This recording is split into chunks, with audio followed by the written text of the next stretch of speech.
I wanted to create a platform for that, for industrialization.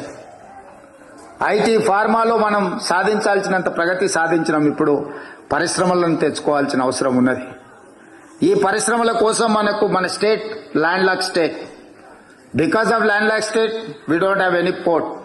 అందుకే మనము dry port తీసుకొని Machilipatnam port ఒకప్పుడు నిజాం ఉన్నప్పుడు మన దగ్గరనే ఉండేది. దానికి dedicated national highway railway line వేసి ఒక డెడికేటెడ్ డ్రై పోర్ట్ తీసుకొని ఆ పోర్ట్కి ఒక కనెక్షన్ ఇస్తే మనకు భవిష్యత్తులో ఆటోమొబైల్ ఇండస్ట్రీ వేగంగా విస్తరించుకోవడానికి అవకాశం ఉంది. ఇవన్నీ కూడా ప్రపంచంతో పోటీ పడడానికి ఈరోజు మూసీ రిజర్వేషన్, నిన్న జపాన్లో ఉన్న టోక్యోలో ఉన్న మీ రివర్ ఫ్రంట్ ప్రాజెక్టు నేను చూసిన. యుఎస్లో న్యూయార్క్ అండ్ న్యూజెర్సీ మధ్యలో హడ్సన్ రివర్ చూసిన. లండన్లో థేమ్ రివర్ చూసినాం. సియోల్లో చూసి వచ్చిన. ఈరోజు జపాన్లో కూడా చూసిన. నరేంద్ర మోడీ గారు గుజరాత్లో సబర్మతి రివర్ ఫ్రంట్ కట్టుకున్నాడు. ఉత్తరప్రదేశ్ వారణాసిలో గంగా నది రివర్ ఫ్రంట్ కట్టుకున్నారు. ఈరోజు ఢిల్లీలో యమునా నదిని కడతామంటున్నారు. కానీ తెలంగాణలో మూసీ రివర్ని అభివృద్ధి చేసుకుంటామంటే మాత్రం బీజేపీ బీఆర్ఎస్ వాళ్ళు అడ్డం పడుతున్నారు.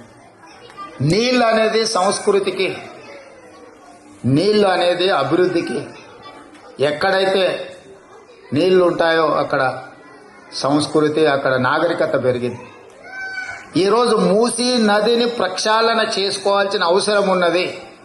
ఈరోజు మూసీ నది ప్రక్షాళన చేస్తామన్నా, నాలాల ఆక్రమణలు తొలగించాలన్నా, చెరువులలో ఆక్రమించి కట్టుకున్న అక్రమ నిర్మాణాలను కూలగొడతామన్నా కొంతమంది అడ్డుపడుతున్నారు. మీరందరూ ఇక్కడి నుంచి చూసి ఉండొచ్చు.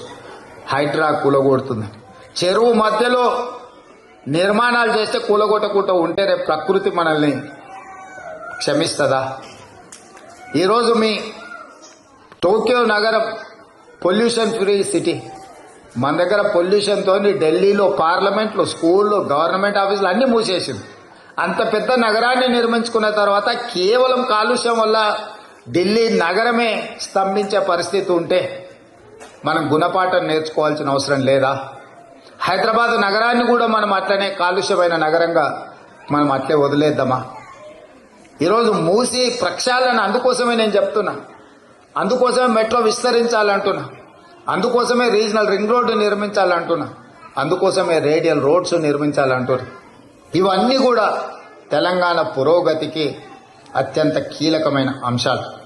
సాగునీటి ప్రాజెక్టుల నిర్మాణమే కాదు, సాంకేతిక నైపుణ్యమే కాదు, పరిశ్రమలు రావాలి, పెట్టుబడులు పెరగాలి, ఉద్యోగ ఉపాధి అవకాశాలు కల్పించాలనేదే మన ప్రభుత్వం యొక్క విధానం. అందుకే కదా తెలంగాణ రాష్ట్రం తెచ్చుకున్నది. అందుకే కదా పిల్లలు ప్రాణాలు ఇచ్చి తెలంగాణ రాష్ట్రాన్ని సాధించింది. అందుకే కదా మనం మాకు బాధ్యత ఇచ్చింది. ఈ తెలంగాణ అభివృద్ధిలో మీ అందరి సహకారం అవసరం ఉన్నది. ఎవరికి చేతనైనంత వాళ్ళు చేయగలిగిందంతా చేస్తే రాబోయే రోజుల్లో దేశమే కాదు ప్రపంచంతోనే మనం పోటీ పడవచ్చు. చాలా మంది నాతో అంటుంటారు అమరావతితో మనం పోటీ పడాలి. అమరావతి, బెంగళూరు, ముంబై, ఢిల్లీ, చెన్నై మన పోటీ కాదు. మన పోటీ న్యూయార్క్ కావచ్చు, టోక్యో కావచ్చు, లండన్ కావచ్చు, ఇట్లాంటి నగరాలతో పోటీ పడాలి. టోక్యో చూసి నేర్చుకోవడానికి మనకంటే గొప్పగా వాళ్ళు ఏం నిర్వహిస్తుందో అవగాహన కల్పించుకోవడానికి పర్యటన. మీ అందరూ కూడా మీకున్న అవగాహనని, మీకున్న ఆలోచనలని రాష్ట్ర ప్రభుత్వంతో పంచుకోండి. ఎప్పుడైనా ఎన్నాళ్ళైనా మన సొంత ఊరు మన సొంత ఊరు. మన సొంత ఊరిని అభివృద్ధి చేసుకుంటే అందులో ఉన్న ఆనందం నేను చెప్పాల్సిన అవసరం లేదు, మీకు అందరికీ తెలుసు. అందుకే ఈరోజు ఇక్కడ ఎంతమంది మీరు వస్తారని మన వాళ్ళు ఉన్నారంటే తప్పకుండా కలవాలి.